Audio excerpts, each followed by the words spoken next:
let's reveal to you the real plan. And here it is. The masterpiece that we've decided to risk everything with here. You can see we've already got our cheffle moved to the other side with a drying tunnel, off-gassing tunnel, and we've also got the Panel Pro up at the front. Of course, I haven't put a video out on that yet, but I'll put it together soon, I promise. Here's the grand plan. There will be a CNC here with a robotic arm. The pieces will come off from the CNC and put onto a conveyor here, which will then be buffered or sent into the first series of edge bander. So it will actually run through a bander on the short edge first. And is that the only edge that has to be done? Yes, it'll continue on or past it. If not, it will return, get spun here. Another buffing zone will happen here if it needs to be buffed. It's here, spins again. Now it's on the opposite side through the edge bander again. This first edge bander is just for the two short edges of our components, because we actually do a lot of four-sided pieces in our manufacturing. So parts will then leave the first edge banding zone, and another buffer station is here. Is there enough room for this to advance? All right, let's bring it in.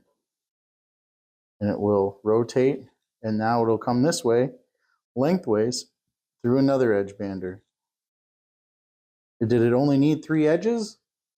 Well, we can continue on past. But if we need the 4th edge done, there's another return to bring it on edge this way. And then back around again, it'll rotate it. Now we're hitting the 4th and final side of the part. 2 edge banders side by side, both with return conveyors, in order to do 4-sided parts efficiently. Now the part will advance through the edge bander, hitting the 4th and final edge. And look at that, another buffing zone. And then side transfers this way. Next, we have a through feed 6-sided drilling machine, very similar to the one you've seen in some of our videos already.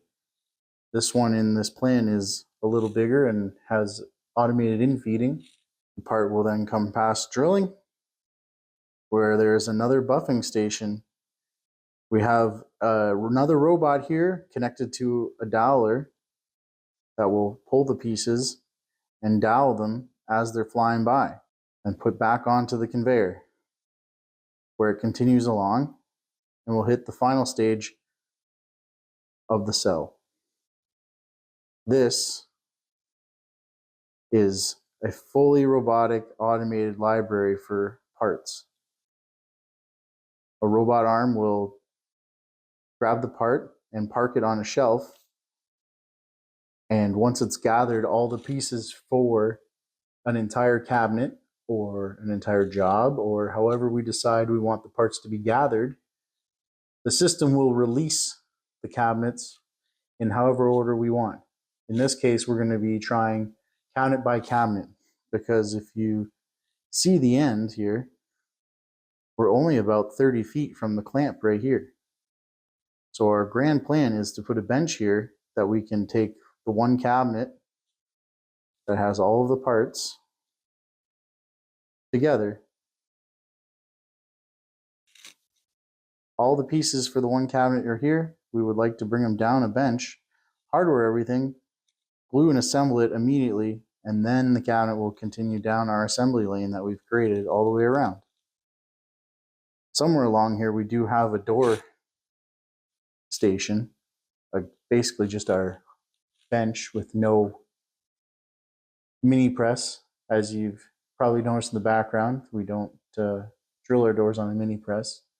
That's where the 6-sided drill comes in. The CNC has 2 gantries and 2 heads, so cutting parts in a nested pattern is going to be really fast.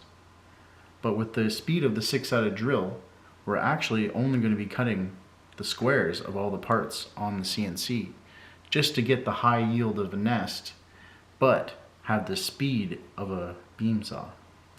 Though it is only one sheet at a time, the dual head is going to make quick work of all of our components.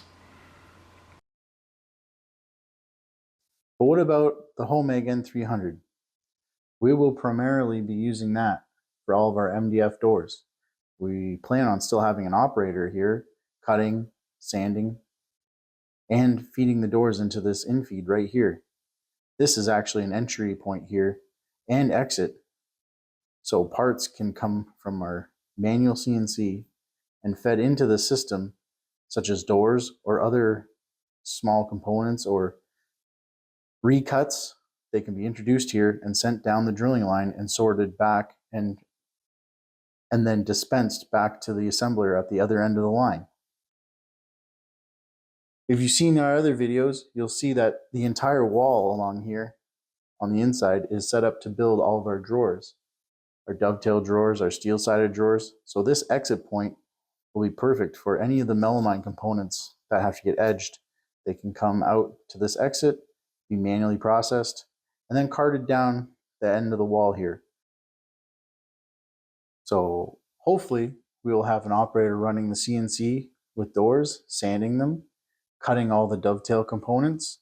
It might just be a full-time position, cutting parts and making dovetails, while all the cabinetry components are 100% handled robotically. Of course, the MDF doors will come down here after drilling and have to be racked and brought by a cart through the opening and into the sanding area where we have the Panel Pro, an open booth, and the Cheffa line that we have built last summer.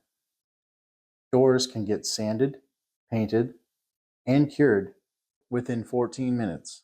We'll then cart the doors over here, back over to our hinging bench, hang our doors on the cabinets, and continue them on their way. There's a lot of equipment going in, and there's a lot of investment happening. It's a big investment that we're making here. But with this line and this equipment, hopefully we're leading the way, and hopefully we're leading the charge in the next wave of technology for the woodworking industry. This is, I hope that you guys enjoy all the videos and the effort we're putting in. I hope that it's all for not for nothing. I want this all to work out, not just for us, but I want it to inspire everyone the way that this channel was originally conceptualized. I really wanted to help people make the decision on what equipment they should get. I'll put a link to the picture in the description for anyone who's interested in downloading it themselves. So stick around for the journey, and I hope you guys enjoyed the video.